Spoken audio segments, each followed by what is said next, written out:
Apakah maksud singkatan PIN? PIN. Personal Information Number.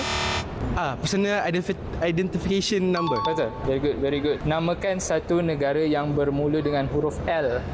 Laos. Anda Bandar. Namakan satu keadaan asas jirim. Udara. Ingat balik kelas sains. Jirim. Matter lah, dalam bahasa Inggeris matter lah. Bukan. Cecair. Okey, saya betul. Liquid. Malaysia mengamalkan sistem pemerintahan apa? Demokrasi. Demokrasi apa? Berparlimen. Betul. 3-1. Apakah unit ukuran untuk kuasa dalam sistem metrik? Sistem Watt. Okey, betul. Watt. Namakan satu negara Eropah yang mempunyai populasi lebih daripada 50 juta penduduk. Fikir pasal negara yang besar-besar. It's not Russia. Berat ni. Aku bela weh. Ambil je aku. Kau tukar soalan. Pas. Pas. Cuba apa? Sebab tadi awak dah cakap jawapan dia.